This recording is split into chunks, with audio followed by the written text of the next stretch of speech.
English আসছে খুব তাড়াতাড়ি শুধুমাত্র টুনসি বাংলা ইউটিউব চ্যানেলে।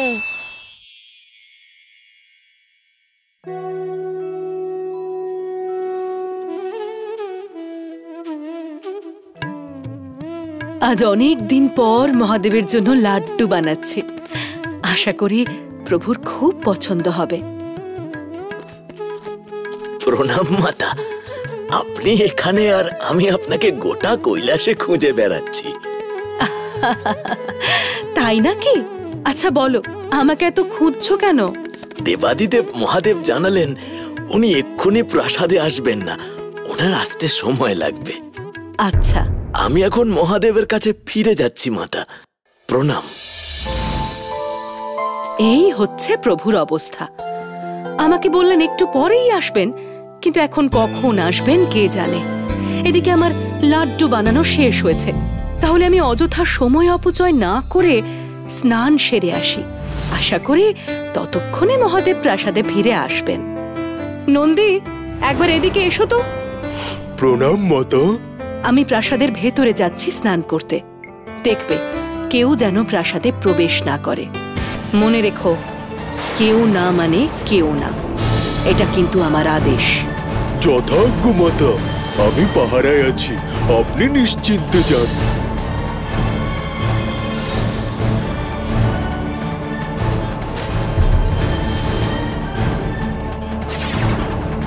আমার চোখের আড়ালে একটা মাছিও ঢুকতে পারবে না। আমি নন্দী, আমি আছি মাতা পার্বতীর পাহারায়।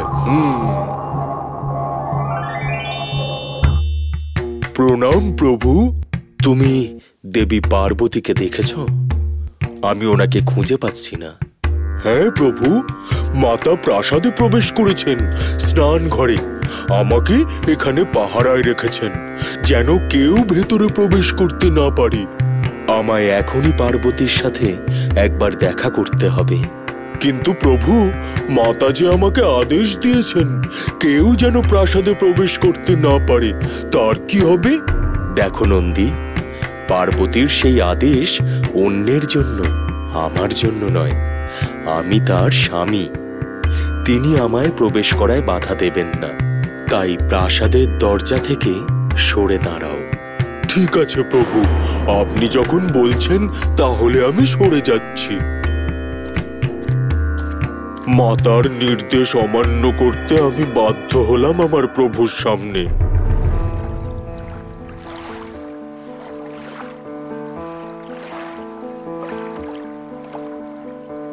দেবী পার্বতী, আপনি কোথায়? এই যে মহাদেবের কণ্ঠস্বর, কিন্তু তিনি এখানে আসবেন কি করে? আমি যে নন্দীকে পাহারা রেখেছি। দেবী পার্বতী, আপনি এখানে? আর আমি আপনাকে সর্বত্র খুঁজে বেড়াচ্ছি। এ কি স্বামী, আপনি এখানে? আমি যে নন্দীকে পাহারায় বসিয়ে এলাম, বললাম কেউ যেন প্রবেশ না করতে পারে, তারপরেও আপনি প্রবেশ করতে পারলেন কি করে? আপনাকে প্রবেশ করতে দিল কেন নন্দী? শান্ত হন দেবী, আমি যে ওর প্রভু, ওর সাধ্য নেই আমাকে আটকায়। আপনি এখানে এসে মোটেও ঠিক করেননি, আর নন্দীও আমার আদেশ অমান্য করে আমাকে অপমান করল। না দেবী, নন্দী আপনাকে অপমান করেনি, প্রভুর আদেশ মান্য করেছ। ঠিক আছে, তুমি স্নান সেরে নাও, আমি পরে আসছি। আমি ওকে পাহারায় বসে এসেছিলাম তা তো ঠিক, কিন্তু ও যে মহাদেবের ভক্ত, মহাদেবকে আটকানোর ক্ষমতা ওর নেই। সর্বদা প্রভুর সেবায় ও মগ্ন থাকে। তবে এমন একজন আমার চাই যে কেবল আমারই কথা শুনবে, অক্ষরে অক্ষরে পালন করবে আমার আদেশ।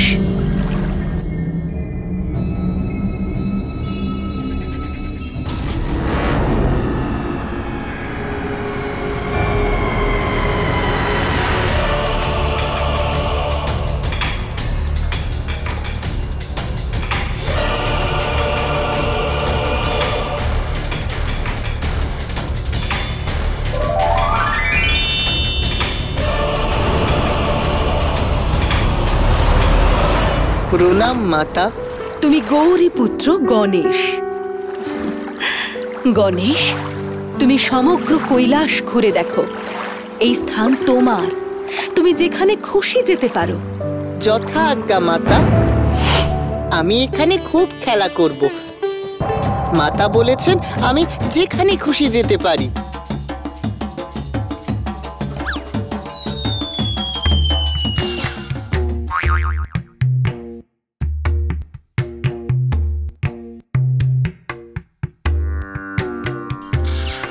আরে এরা আবার কি? যাই তো দেখি। প্রভু এক মনে ধ্যান করছেন। দেখো, এই সময় দেবর্ষী নারদ যেন প্রভুর ধ্যান ভঙ্গ না করেন। হ্যাঁ, আমি নিজে দ্বার রক্ষী হয়ে পাহারায় থাকবো।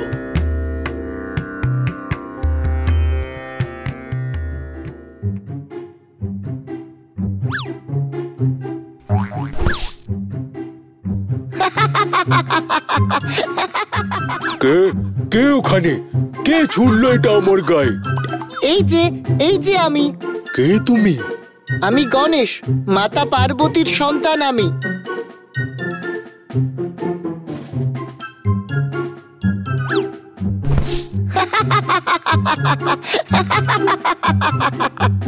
পারে না, আমাকে ধরতে পারে না।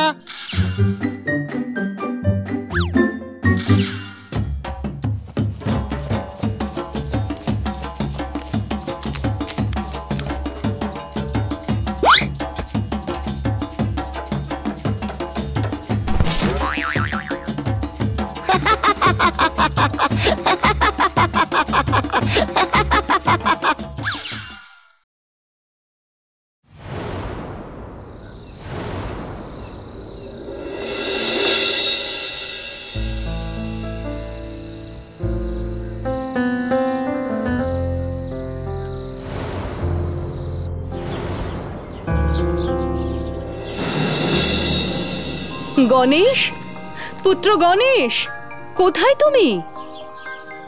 পুত্র গণেশ, এসো, এইদিকে এসো।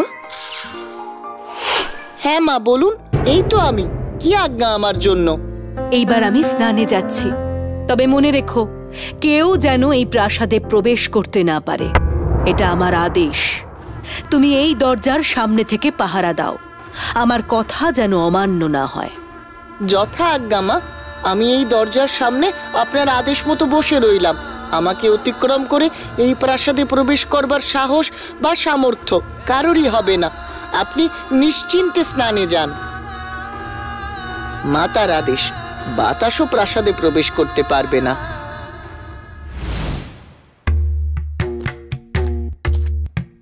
কে তুমি বালক? আমার পথ আটকালে কেন? ক্ষমা করুন প্রভু, আমি আপনাকে ভেতরে যেতে দেব না। আমি পার্বতীর পুত্র গণেশ। তাই নাকি? তুমি পার্বতী পুত্র গণেশ? হ্যাঁ, আমি আমার মায়ের আদেশ পালন করছি। আমার মা বলেছেন যতক্ষণ না তিনি আদেশ করছেন আমি যেন কাউকে ভিতরে প্রবেশ করতে না দিই। তাই? আচ্ছা পার্বতী পুত্র, বেশ। তবে এই আদেশ আমার জন্য নয়, আমি পার্বতীপতি মহাদেব। সরে যাও বালক। কিছুতেই না। যতক্ষণ না পর্যন্ত মা আমায় আদেশ করছেন আমি কাউকে ভিতরে প্রবেশ করতে দেব না। এমনকি বাতাসেরও এই প্রাসাদে এখন প্রবেশ নিষেধ। আমি বাতাসকেও প্রবেশ করতে দেব না। জেদ করো না বালক, সরে যাও বলছি। এ অসম্ভব। কে? অসম্ভব? এত বড় কথা? তোমার আমার রাগ সম্পর্কে ধারণা নেই। আমি রেগে গেলে সৃষ্টি ছারখার হয়ে যায় বালক। আমার পথ থেকে সরে দাঁড়াও। শান্ত শান্ত হয়ে যান প্রভু, আমি ওকে বোঝাচ্ছি। বালক, তুমি সরে যাও প্রভুর রাস্তা থেকে, নইলে বিরাট বড় ক্ষতি হয়ে যেতে পারে। তুমি আর জেদ করো না, ভবিষ্যৎ নিয়ে ভাবো। ভবিষ্যতে পরিণাম যাই হোক না কেন আমি আপনাকে পথ ছেড়ে দিতে পারবো না। এ কি গণেশ, তুমি এখানে? এটা তোমার খেলার জায়গা নয়। সরে যাও প্রভুর রাস্তা থেকে। সূর্য পশ্চিমে উঠতে পারে, কিন্তু গণেশ নিজের কথা থেকে সরে দাঁড়াবে না। আমার মায়ের আদেশ পালন করা আমার পরম ধর্ম। মূর্খ বালক, সরে যাও। তুমি কিন্তু আমার ধৈর্যের পরীক্ষা নিচ্ছ। ফলাফল ভালো হবে না। প্রভু প্রভু শান্ত হন প্রভু, আমি দেখছি ও তো ছোট্ট, কিচ্ছু বোঝে না। আমি ওকে সরিয়ে দিচ্ছি বুঝিয়ে সুঝিয়ে। ভালো কথায় কাজ না দিলে নিজের অস্ত্র দিয়ে ভয় দেখাও। আমি আর এখানে দাঁড়াবো না। দেখো বালক, প্রভুর পথ থেকে সরে যাও, উনি রেগে গেলে অনর্থ হয়ে যাবে। আমার কথা শোনো, শোনো দয়া করে। তোমার কথায় আমি পথ থেকে সরবো না। ক্ষমতা থাকলে সরিয়ে দেখাও। কি এত বড় কথা? তুমি উপরন্তু আমাকে চোখ দেখাচ্ছ? শোনো, আমার কিন্তু অনেক শক্তি। আমি মুখের কথায় বিশ্বাস করার পাত্র নই। তোমার শক্তি থাকলে প্রয়োগ করো, দেখি তোমার কত শক্তি। তবে রে,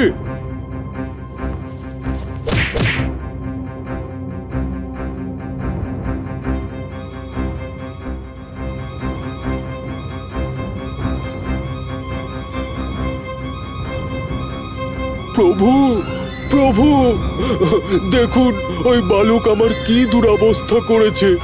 বলে নাকি ক্ষমতা থাকলে দেখাও আমায়। আমি আগেই বলেছিলাম ওই বালক ভালোভাবে কথা শোনার পাত্র নয়। সেনাপতিরা, যাও, তোমরা ওই জেদি বালককে সরিয়ে দাও দরজার সামনে থেকে, নইলে আমাকেই আমার রুদ্র রূপ নিতে হবে। আপনার আদেশ যথার্থ প্রভু।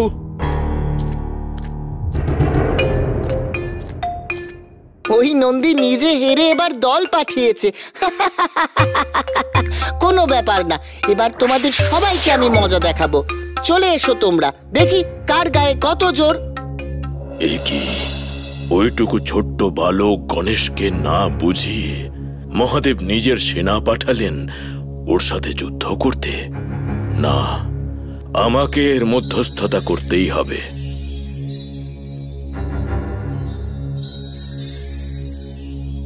এইটুকু একটা ছোট্ট বালকের সাথে তোমরা সবাই একসাথে যুদ্ধ করছো, এটা অধর্ম। পুত্র গণেশ, তোমার এত জেদ করা ঠিক নয়। নিজের পিতার আজ্ঞা পালন করা উচিত। জেদ আমি নয়, পিতা নিজেই করেছেন। না, শোনো বালক, তোমার পিতার আজ্ঞা পালন করা উচিত। ওনাকে পথ ছেড়ে দাও। পিতার আজ্ঞা পালন করলে মায়ের আজ্ঞা পালন করব কি করে? আর মায়ের আদেশ আমি কিছুতেই অমান্য করতে পারবো না। শোনো বালক, বড়দের কথা শুনতে হয়, এমন জেদ করতে নেই। আমার কাছে আমার মা সবচেয়ে বড়। আমার মা বলেছেন যে কেউ আসুক না কেন আমি যেন তাকে প্রাসাদে প্রবেশ করতে না দিই। তাই আমি পথ থেকে কিছুতেই সরবো না। এইভাবে এই বালক তো আমার কথা শুনবে না। একে যুক্তি দিয়ে বোঝাতে হবে। তুমি সরে যাও বালক। তুমি যদি সরে যাও তাহলে আমি তোমাকে উপহার দেব। ছি ছি, এইভাবে আমাকে উপহারের লোভ দেখিয়ে ধর্মের পথ থেকে সরানোর চেষ্টা করছেন ব্রহ্মাদেব। আমাকে জ্ঞান দিও না বালক। আপনি গুরুদেব, এইরকম নিম্নমানের কার্য করবেন না। এবারে মনে হচ্ছে একে বল প্রয়োগ করে সরিয়ে দিতে হবে।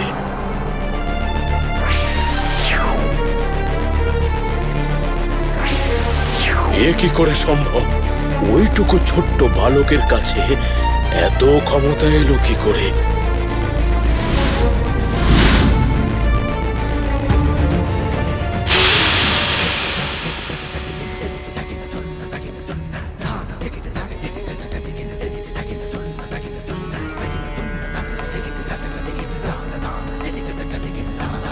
শান্ত হন দেবাদিদেব মহাদেব। এবার পুরো সৃষ্টি ধ্বংস হয়ে যাবে আপনার রাগের আগুনে। বন্ধ করুন আপনার এই তাণ্ডব নৃত্য। শান্ত হন প্রভু, শান্ত হন প্রভু। অনর্থ অনর্থ হতে চলেছে এবার। মহাদেব যে রেগে আগুন।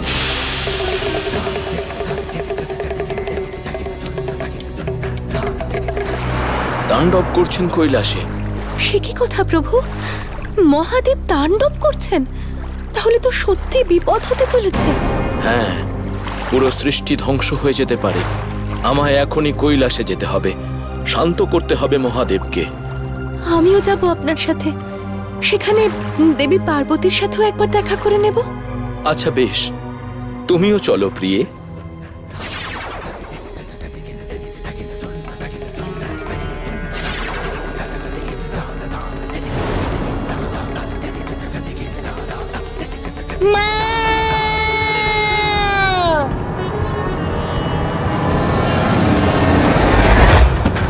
না না, এ কি? মহাদেব আমার গণেশকে হত্যা করলেন? না, উনি নিজের পুত্রকে হত্যা করতে পারেন না। গণেশ, পুত্র গণেশ, পুত্র গণেশ, ওঠো, ওঠো পুত্র। স্বামী, হে আপনি কি করলেন? রাগের কারণে নিজের পুত্রকে নিজে হাতে হত্যা করলেন। আর উপস্থিত সমস্ত দেবতারা সবাই মুখ বন্ধ করে এই অন্যায় দেখলেন। ব্রহ্মা, বিষ্ণু, মহেশ্বর তিনজনেই উপস্থিত। ছি ছি ছি ছি ছি, কারোরই এই ছোট্ট শিশুর উপর দয়া হলো না? একটা ছোট্ট বালককে হারানোর জন্য আপনারা সকলে নিজেদের সর্বস্ব জোর লাগালেন। এতটাই দরকার ছিল একটা ছোট্ট বালককে হারানো? সত্যিই তো, ও তো ধর্মের পথে হাঁটছিল। ওকে অধর্ম করতে জোর করেছিলেন আপনারা। এখানে এখানে ওর দোষ কোথায় ছিল বলুন আপনারা? আপনারা চুপ করে আছেন কেন? বলুন, বলুন। ছোট গণেশের প্রাণ নিয়ে আপনার রাগ কি শান্ত হয়েছে স্বামী? যদি না হয়ে থাকে তবে আমারও প্রাণ নিয়ে নিন। এ আপনি কি বলছেন দেবী? আমি আমার পুত্রকে জীবিত ফিরে পেতে চাই। ওকে প্রাণ দান করতে হবে। তা না হলে আমিও প্রাণ ত্যাগ করব। আমার পুত্র তো নির্দোষ ছিল। আমি ন্যায় চাইছি। আমাকে ক্ষমা করুন দেবী, তবে ওর প্রাণ ফেরানো যে সম্ভব নয়। তবে আমি এখানে আমার প্রাণ ত্যাগ করব। হে মহাদেব, আপনি আপনার রাগের কারণে নিজের পুত্রকে হত্যা করেছেন। এবার আপনাকে এই গণেশের প্রাণ ফিরিয়ে দিতে হবে, নইলে দেবীর ক্রোধে সমস্ত সৃষ্টি ধ্বংস হয়ে যাবে। রাগের বশবর্তী হয়ে যে কাজ আপনি করেছেন তার এটাই একমাত্র প্রায়শ্চিত্ত। কিন্তু ত্রিশূলের আঘাতে কেটে যাওয়া মুন্ডু পুনরায় জোড়া দেওয়া কখনোই সম্ভব নয়। এখন একটাই উপায় আছে। অন্য কোনো বালকের মাথা যা আপনার ত্রিশূলে কাটা হয়নি তা জুড়ে দেওয়া হোক গণেশের ধরের সঙ্গে। যাও নন্দী ভৃঙ্গি, তোমরা যাও। এমন একজন বালকের মাথা নিয়ে এসো যার মুখ উত্তর দিকে আর তার মা তার দিকে পিঠ ফিরে আছে। যথাজ্ঞা প্রভু।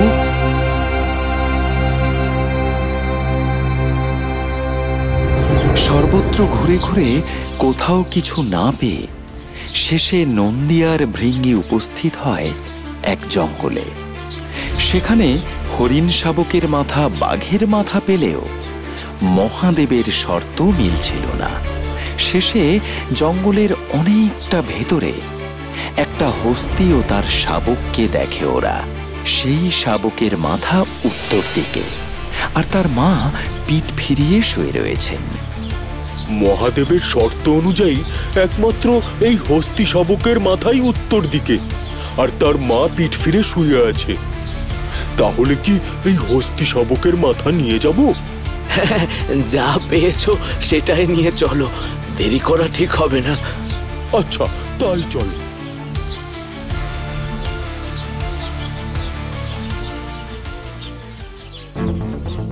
তোমরা কি মূর্খ? এ কি নিয়ে এসেছো তোমরা? আপনি যা আদেশ করেছেন সেই আদেশ অনুসারে একেই আমরা পেয়েছি। ভাবতে বসার সময় আর নেই। এই হস্তি শাবকের মুন্ডু গণেশের ধরে প্রতিস্থাপিত করুন।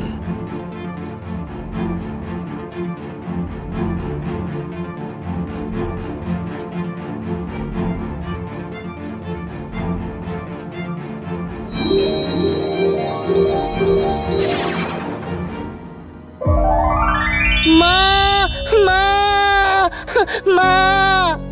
দেবী, এবার খুশি তো?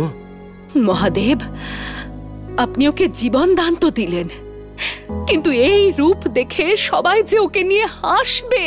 তুমি নিশ্চিন্ত থাকো দেবী, তেমন কিচ্ছু হবে না। আমি আশীর্বাদ করছি, যুগে যুগে এই সমগ্র সৃষ্টি ওর পূজা করবে। এই বালক গোটা সৃষ্টির কল্যাণ করবে। আমি ওকে আশীর্বাদ করছি, যখনই কিছু শুভ কার্য হবে তখন সর্বপ্রথম গণেশের পূজা করা হবে। সবার পুজোতে আগে পুজো পাবে গণেশ, লোকে তোমায় গজানন বলবে।